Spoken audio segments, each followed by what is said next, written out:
Have you ever lived somewhere long enough to know every creak in the floor, every shadow at night? And then one day, something changes? Not something you did, but something that just appeared? This is the story of an attic door that didn't exist yesterday.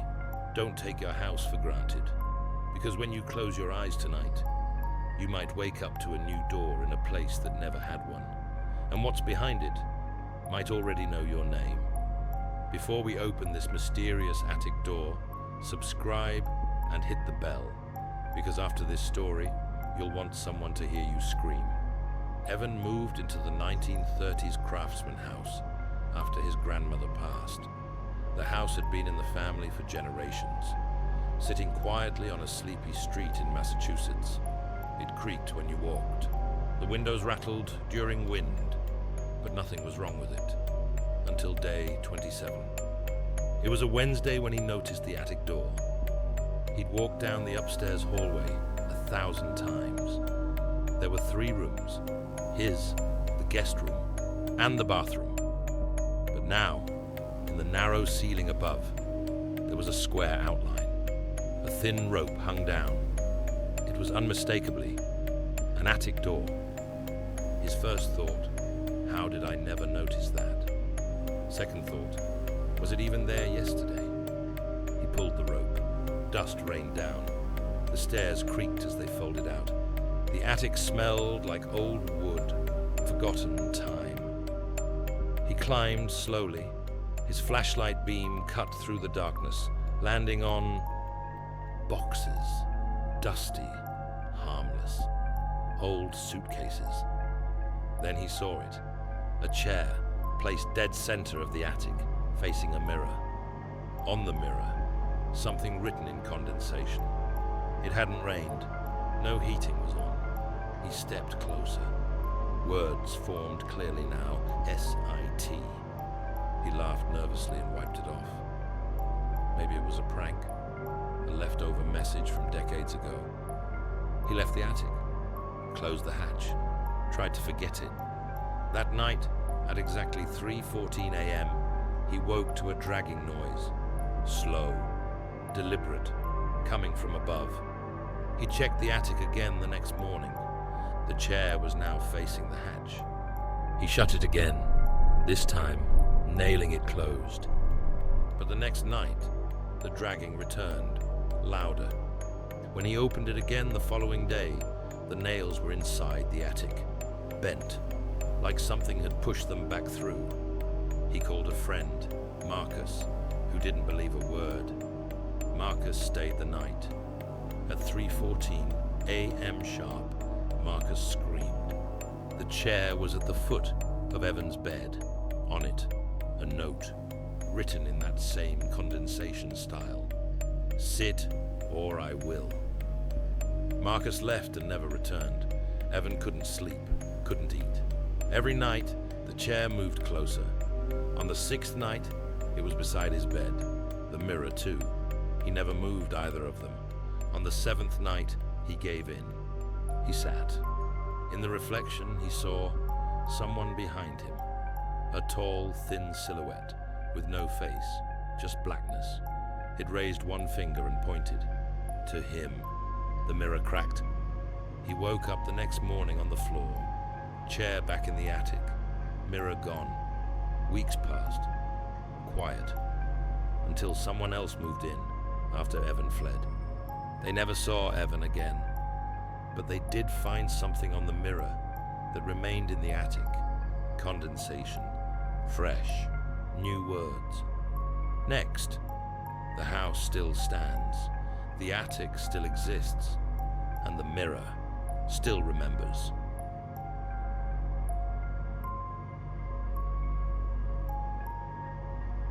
Sometimes when someone dies suddenly, there's confusion. Grief clouds judgment. Questions get buried with the body. But what if the wrong person was buried? What if the person in the grave was you? This is the story of Sarah Monroe. And the day she realized the funeral she attended wasn't her brother's, it was her own. Think funerals bring closure? Think again. This story proves that sometimes the dead don't rest, because the wrong soul is beneath the soil.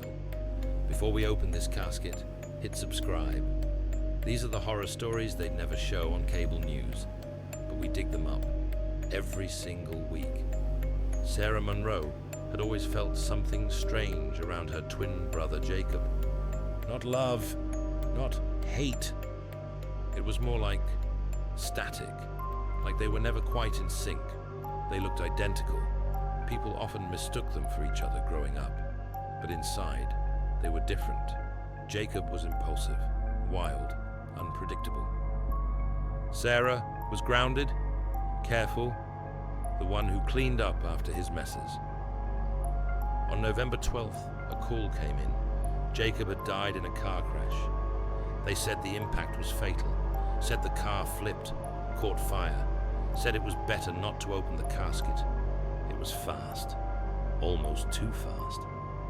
3 days later, the funeral was held. Closed casket, a brief service, lots of murmured apologies and plastic smiles. But Sarah felt cold, not grief, not sorrow, something else, dread. That night, Sarah couldn't sleep. She tossed, turned. Every time she closed her eyes, she saw a white room, fluorescent lights, and Jacob standing still, eyes wide, staring at her. Not angry, not sad, just scared. He moved his lips, but no sound came out. Then she heard it, metal scraping, like nails on a coffin lid. She jolted awake, gasping. It was 3:03 a.m. The next night, the same dream. But this time, she could read his lips. "I'm not dead." She called her parents. They dismissed it as stress. Her fiancé, Mark, told her to see a grief counselor. But Sarah knew something was wrong. She went to the hospital where Jacob had supposedly been taken. But there was nothing. No admission record, no autopsy file, no report. The receptionist was confused. "We don't have any documentation of a Jacob Monroe being here on that date." Sarah demanded to speak to the coroner. The coroner's office had a file, but it was locked, marked closed due to family request. She asked to see the body. Too late, they said. It was already buried. But the death certificate? It didn't exist. That night, Sarah drove alone to the cemetery. She parked far from the road, brought gloves, a flashlight, and a shovel. Her heartbeat thudded in her ears as she dug. First dirt, then roots, then hard-packed soil. 2 hours in, she struck something. Wood. She pried open the casket and screamed. It wasn't Jacob in the coffin. It was her. Same dark hair, same scar on the left eyebrow, same silver pendant, her pendant. Her own dead face stared back at her, eyes closed, skin pale and waxy. Sarah stumbled back, vomited into the grass, and ran. She didn't sleep that night, didn't go home, just sat in her car, shaking. At sunrise, she returned home. The lights were on, the front door unlocked. Her fiancé Mark stood in the kitchen, frozen mid-step. He turned. His face went white. "Sarah," he said cautiously. "Yeah?" He dropped the glass he was holding. "I just saw you upstairs." Her blood ran cold. They both rushed to the bedroom. No one was there. But on the mirror, in fogged writing, though the bathroom hadn't been used, was a single word. Mine. Over the next few days, Sarah's world fell apart. Her texts disappeared. Her email password stopped working. Her boss said she'd quit. Her credit card declined. Every trace of her identity was vanishing. She called her mother, but her mother said something chilling. "Sarah, please stop calling. You're upsetting Jacob." Jacob was alive. He picked up the phone. "Sarah, it's done," he said. "Don't fight it. You always knew I was stronger." Click. Sarah drove back to the cemetery the next night.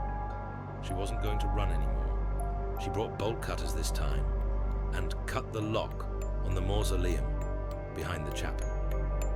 Inside were archived caskets, some over a century old. In the far corner, she found one labeled S. Monroe. She opened it. The body was gone, but taped to the lid, a Polaroid photo. It showed Jacob, alive, standing in her room, wearing her necklace, and behind him, in the mirror, was Sarah, face pressed against the glass, mouth open in a scream. Sarah confronted her mother the next morning, demanded answers. Her mother cried, broke down. "I couldn't lose both of you," she whispered.